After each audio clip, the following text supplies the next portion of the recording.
Olá, muito boa noite, sejam bem-vindos a mais um Tempo de Saúde, programa dedicado à saúde aqui no Novo Canal, com o cunho do Dr. Dinis Carmo. Boa noite, doutor. Olá, Fátima, boa noite. Boa noite também ao nosso convidado, Luís Carvalho. À semelhança do... Boa noite, Luís, à semelhança... Boa noite, Fátima, Dr. Dinis Carmo. É um prazer estar de novo convosco. Obrigado pelo convite. Igualmente, obrigado. À semelhança do programa anterior, era o que estava a tentar referir, voltamos a convidar Luís Carvalho para nos continuar a falar da osteopatia, da fisioterapia, desta vez neste programa numa vertente mais prática. O Dr. Luís já deu as boas noites aos nossos telespectadores e ao Dr. Dinis Carmo, e agora se calhar passaria a palavra ao Dr. Dinis Carmo. Ora bem, como você disse muito bem, quer dizer, no programa anterior o Luís fez o favor de nos explicar qual é o estado atual portanto, da osteopatia, como é que as coisas estão reguladas hoje em dia no nosso país, e portanto eu agora espero que ele nos diga quais são, digamos, as prerrogativas da osteopatia e o que é que nós podemos esperar dela e em que é que podemos beneficiar. Muito bem. Em relação à osteopatia, eu talvez, antes de começar a descrever os conteúdos funcionais propriamente ditos desta terapêutica, adiantando apenas que é uma forma terapêutica exclusivamente manual, portanto, em que o terapeuta atua única e exclusivamente com as suas mãos sobre os pacientes, penso que seria oportuno referir quais são a maioria das patologias que podem ser tratadas pela osteopatia. Penso que seria adequado começar por esta via, desde logo porque eu penso que normalmente as pessoas conhecem isso, a osteopatia, na grande maioria das intervenções que são feitas, destina-se ao tratamento de problemas musculoesqueléticos. Ora, os problemas musculoesqueléticos consistem na principal causa de morbilidade do nosso país. Portanto, há uma quantidade extremamente elevada de cidadãos portugueses que sofre continuamente de maleitas que lhes causam alguma incapacidade ou disfunção no seu dia-a-dia de lazer ou do trabalho, ou até mesmo do descanso, nomeadamente até do sono. Portanto, há um conjunto de perturbações musculoesqueléticas que afligem uma grande fatia da população. E quando me refiro a uma grande fatia da população, não é apenas aquela que normalmente estamos habituados a considerar que é aquela que corresponde a faixas etárias portanto, dos mais idosos ou a partir da meia-idade. O que é um facto é que atualmente se está a constatar que cada vez idades mais jovens são consideradas como grupos de risco para as doenças musculoesqueléticas. Hoje em dia toda a gente conhece e fala dos problemas associados ao uso excessivo de telemóveis, ecrãs, em geral, devido às más posturas e até posturas prolongadas que isso origina nas pessoas. E, logicamente, as camadas mais jovens, que foram aquelas que mais cedo contactaram com este tipo de dispositivos, também são aqueles que mais intensamente os utilizam. Eu devo referir, aliás, que aqui há 2 ou 3 anos efetuei um estudo em colaboração com alunos do mestrado integrado em Medicina, e essa colaboração foi feita não só com um grupo de alunos, mas através de associações de estudantes da área, e que depois, graças a essa boa intervenção das associações de estudantes, conseguimos enviar um questionário a praticamente todas as universidades e politécnicos portugueses. Esse questionário era destinado precisamente a estudantes do ensino superior até aos 25 anos. E os resultados foram bastante interessantes, porque obtivemos perto de 800 respostas, e dessas 800 respostas, aquilo que foi possível observar, entre outros aspectos, que agora não vale a pena referir, mas um dos principais que saltou à vista é que uma fatia extremamente importante, mais do que 50% dos estudantes inquiridos, repito, estudantes do ensino superior, revelavam já ter sofrido ou padecer continuamente de patologias do foro musculoesquelético. Isto é muito importante, em meu entender. Penso que está ali, peço desculpa a piada, mas está ali um conjunto muito grande de clientela para a osteopatia no futuro, porque quando começam em idades mais jovens já a ter estes problemas, evidentemente, à medida que a idade for avançando e outras perturbações se possam instalar, este vai ser um problema com outra dimensão até.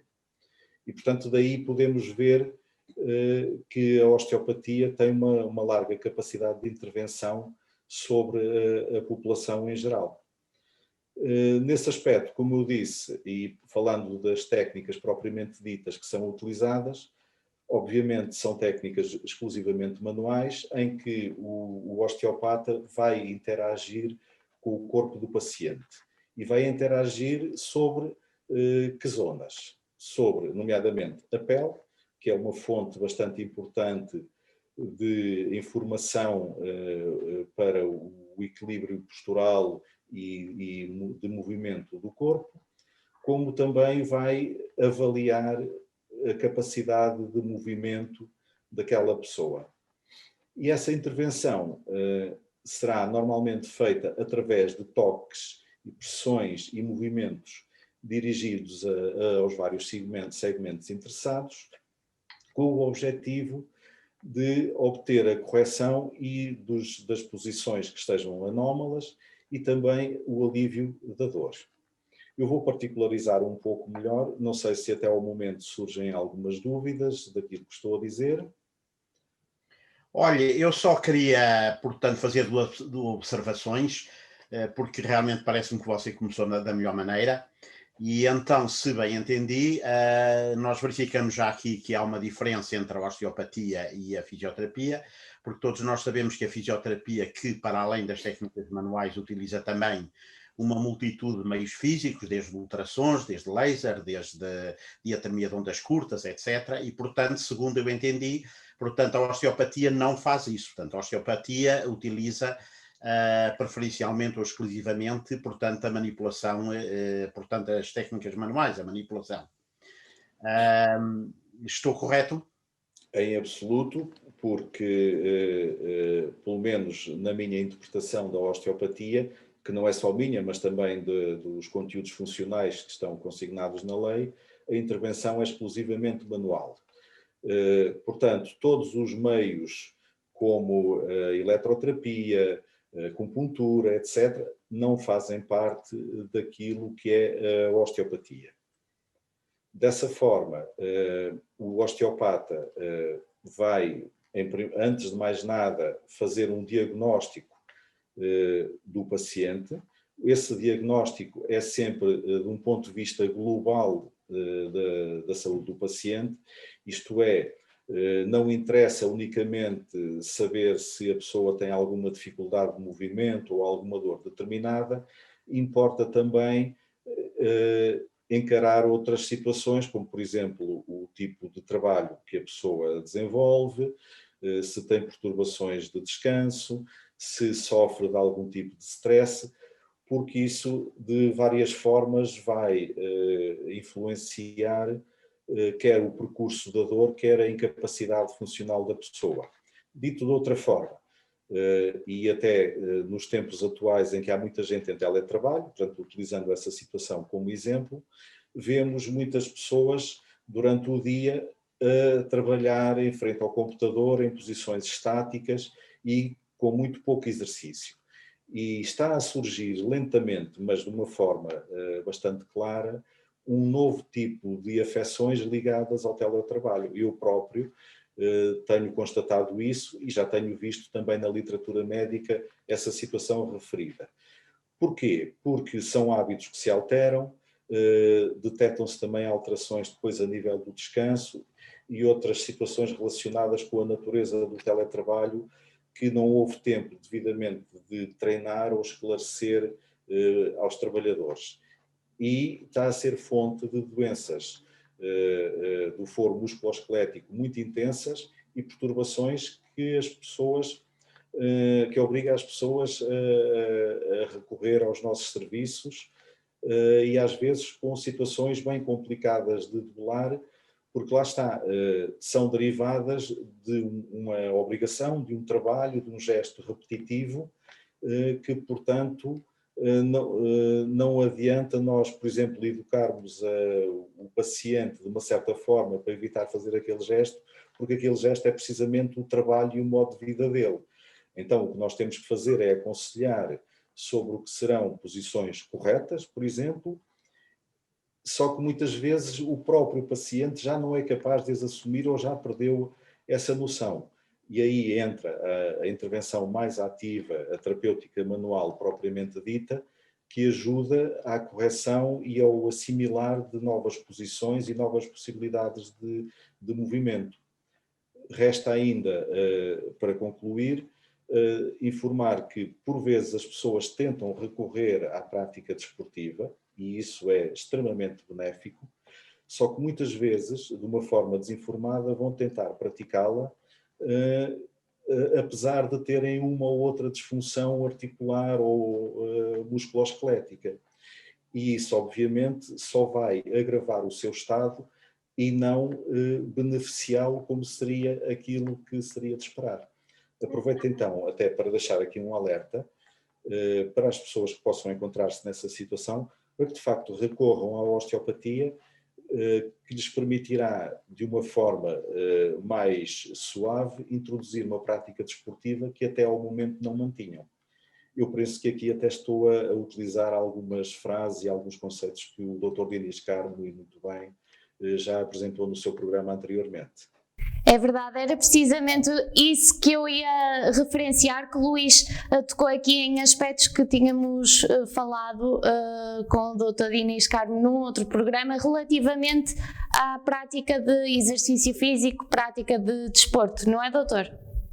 Sim, eu por acaso também já tive oportunidade, como vocês disseram, num programa anterior, chamar a atenção das pessoas que muitas vezes querem iniciar uma prática desportiva, e muito bem, e a partir dos 35, 40, 45 anos, sem terem realmente um passado anterior de prática desportiva, e muitas vezes, como diz o Luís, muitas vezes, digamos, o início, digamos, extemporâneo, e sem supervisão de uma prática desportiva, às vezes até de uma maneira um pouco desordenada, porque muitas vezes o que acontece é que as pessoas acham que têm muito pouco tempo e, portanto, dizem, eu só tenho 10 minutos, de maneira que eu em 10 minutos, quer dizer, vou partir a louça, vou fazer isto e mais aquilo, mais aquilo outro, que é para ficar em forma. E não só, evidentemente, que se as pessoas seguem este caminho, não só isto não contribui para que as pessoas fiquem melhor, mas será talvez o caminho mais certo para que elas piorem. E, portanto, faz todo o sentido elas serem vistas por profissionais adequados e, portanto, estamos a ver que o osteopata será um deles, para efetivamente as pessoas serem vistas e serem examinadas antes de iniciarem a prática desportiva, e depois é absolutamente essencial elas praticarem de uma maneira suave, lentamente progressiva e de acordo com as suas possibilidades. Mas olha, eu acerca disso, eu também gostava de novamente chamar a atenção ou pedir ao Luís para se debruçar um pouco mais acerca de um tema com que ele começou, que foi o facto das doenças musculoesqueléticas cada vez estarem a aparecer em idades mais novas. E acontece o seguinte, eu tenho 3 netos, o que nos tempos que correm é um privilégio, e a mim impressiona-me, no tempo que tenho o privilégio de passar com os miúdos, de ver a quantidade de tempo que eles estão efetivamente parados, sentados num sofá, a olhar para a televisão, a brincar de jogos no telemóvel, etc. O que naturalmente implica uma imobilidade física quase total, e muitas vezes as crianças são capazes de estar ali entretidas horas. O que faz com que, naturalmente, eu, sempre que estou com eles, tente ir brincar com eles e fazer algumas atividades lúdicas, ir passear, irmos andar de bicicleta, etc. O Luís não acha que esta vida absolutamente sedentária que a maior parte das crianças hoje em dia tem e que, por exemplo, no meu tempo era absolutamente impensável? Eu lembro perfeitamente, quando era criança, chegava à casa da escola, pousava a mala e dizia para a minha avó, avó, vou brincar, e tal, e saía porta fora, não é? E ela só me dizia uma coisa, assim, não venhas tarde, e o não vir tarde era estar em casa à hora de jantar.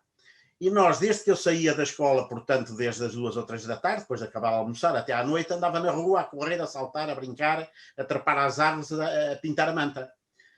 Portanto, nós fazíamos uma atividade física que hoje em dia, estou convencido, poucas crianças fazem, e daí os problemas de obesidade infantil, diabetes, e de uma maneira geral doenças musculoesqueléticas em crianças efetivamente com idades muito pequenas, portanto muito novas, se ter vindo a aumentar exponencialmente. E eu penso que isto pode efetivamente ser um grande problema para o futuro, isto para não dizer que isto já é um grande problema no presente. Já é um grande problema no presente, já estamos a vivê-lo. Tanto no aspecto da obesidade, que bem referiu, é um facto, e creio que uma situação leva à outra. A falta de exercício, obesidade também... Exatamente. Enquanto de antes o problema às vezes era trazer as crianças para casa, hoje em dia o problema é o contrário, é retirá-las de casa.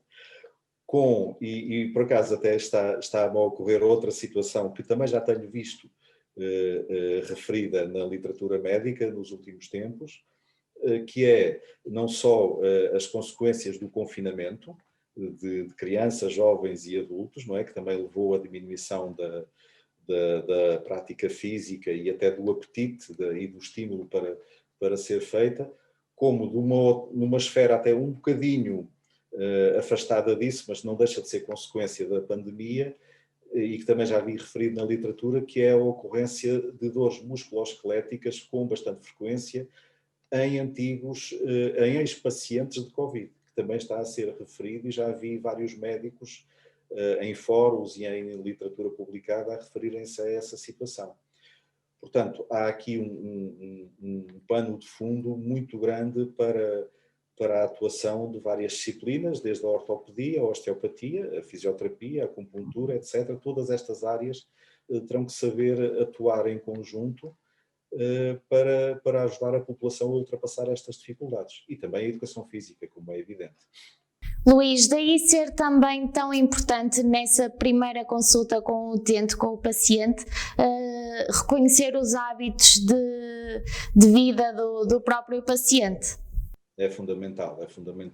O paciente tem que ser observado no seu todo, tem que se perceber, no fundo, quem é aquela pessoa que está ali, quais são os hábitos, o que pratica, o que já praticou, hábitos alimentares, hábitos gerais de vida, como é evidente, para podermos enquadrar o tratamento dentro das necessidades da pessoa.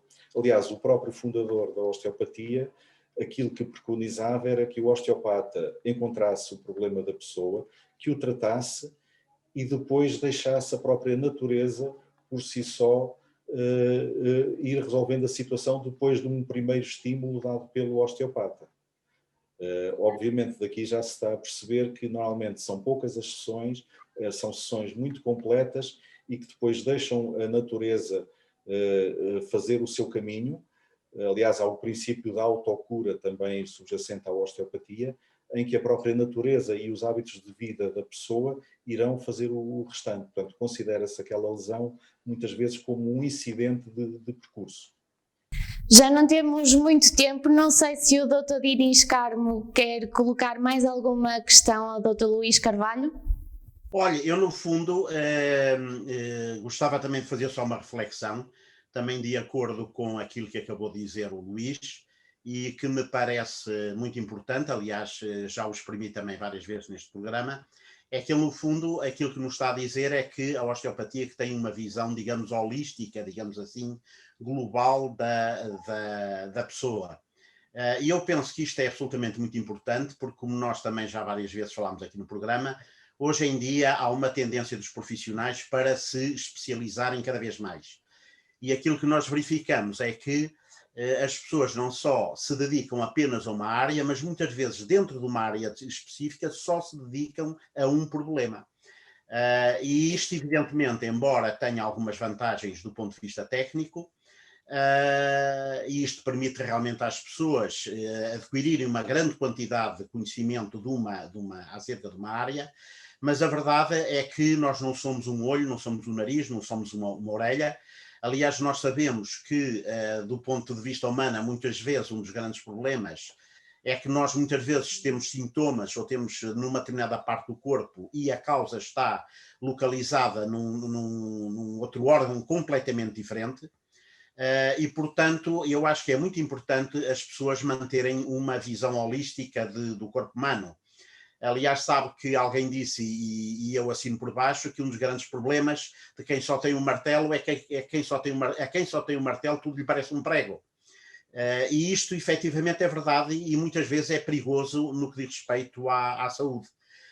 Eu também estou de acordo com o Luís quando ele fala do processo de autocura, digamos, da natureza, porque nós sabemos, isso é uma das grandes diferenças que não só nós, mas qualquer organismo vivo tem sobre os organismos inanimados, é que nós sabemos que, enquanto que os organismos inanimados não têm capacidade de regeneração, nós tivemos um tijolo e esse tijolo tiver uma fissura, o tijolo não tem capacidade de autorreparação da fissura, mas a verdade é que nós, felizmente, nos organismos vivos, e entre eles naturalmente que está englobado o ser humano, nós temos efetivamente capacidade de autorregeneração e muitas vezes, como diz o Luís, e eu também concordo, é só uma questão de dar, digamos, uma oportunidade, digamos, ao organismo, orientarmos, digamos, o organismo, digamos assim, que no sentido certo e depois esperar que a natureza faça o seu caminho.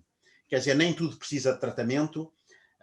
Eu costumo dizer, e muitas vezes digo isso aos meus doentes, há uns que ficam assim a olhar para mim mais confiados, outros ficam assim a olhar com um ar mais espantado, mas eu costumo dizer que eu tenho um grande colaborador e que é o Dr. Dias, porque realmente o doutor segunda, terça, quarta, quinta e sexta, muitas vezes eu costumo dizer que aquilo que eu não consigo tratar, muitas vezes trato o Dr. Dias. Ou o Doutor Tempo. Ou o Dr. Tempo. Estamos a falar da mesma pessoa. Nem sempre, nem sempre. Muito bem. Nem sempre, mas também. Eu não sei se ainda temos algum Sim, disponível. temos mais uns 5 minutos. Se quiser acrescentar alguma coisa, Luís. Muito bem. Eu queria dizer que não podia estar mais de acordo com o Dr. Dinis Carmo, aliás, médico e pessoa que muito admiro desde há largos anos, devo dizê-lo, mas acho que ele tem uma visão bastante acertada das coisas. E só queria acrescentar que eu até fugi um pouco ao termo holístico, porque tendo eu estudado, eu sou fisioterapeuta de formação inicial, tendo estudado osteopatia, acupuntura e medicina chinesa, há muito tempo que estou habituado a que as pessoas também ouçam a palavra holística e já associem algo assim esotérico, algo que tem um fundamento que não é científico ou que não se conhece muito bem. E realmente fico muito grato ao Dr. Dinis Carmo por ter referido a palavra dentro da sua intervenção, porque eu gostava também de rematar talvez a minha intervenção dizendo que a osteopatia depende muito da medicina e, neste caso, dos problemas musculoesqueléticos, muito da ortopedia, e tem todo o interesse em usar e aproveitar os mesmos meios de diagnóstico que a ortopedia utiliza, certamente, e também colaborar estreitamente com o médico ortopedista que esteja a seguir o paciente. Eu diria até de uma forma pessoal da minha prática clínica que o nosso limite enquanto osteopatas está no tipo de lesão que a pessoa apresenta. Se ela apresenta uma lesão ou uma disfunção que ainda não atingiu de forma estrutural grave, por exemplo, uma articulação ou um dado sistema do corpo, a nossa intervenção, sendo uma intervenção que não é cruenta, portanto, que é manual e respeitando sempre a dor do paciente, tem os seus limites dentro da função estrutural do paciente. Quando a estrutura já está comprometida, como, por exemplo, em determinadas situações que já vão exigir muitas vezes cirurgia, é o terreno, neste caso, em que a ortopedia tem o papel fundamental, não é? Nesse aspecto, nós podemos tratar a parte não estrutural da lesão, mas obviamente ao médico ortopedista compete o restante trabalho. E o nosso limite está aí. Como cada um tem uma área de intervenção específica, eu penso que as possibilidades de colaboração, seja com o médico ortopedista ou com qualquer outra especialidade da medicina, desde propriamente até a medicina familiar, são áreas em que a osteopatia, pode intervir e deve intervir muitas vezes, e até faço daqui um apelo até que as pessoas recorram mais vezes e se abram até novas áreas de intervenção, que eu acho que até fundamentalmente foi o que eu aqui tentei transmitir. As possibilidades que a osteopatia oferece. E transmitiu de uma forma muito clara, por isso aproveito também para agradecer ao Luís a sua presença tanto no programa anterior como neste. Será sempre bem-vindo ao Novo Canal. Muito obrigado, fico muito grato por esta oportunidade. Dr. Dinis Carmo, nós voltamos na próxima semana. Voltamos na próxima semana, só agradecer ao Luís a sua colaboração, ainda por cima em 2 programas. E assim, até para a semana. E quanto a si também, esperamos por si, eu e o Dr. Dinis Carmo, na próxima semana para mais um tempo de saúde. Esperemos que tenha sido esclarecedor. Boa noite.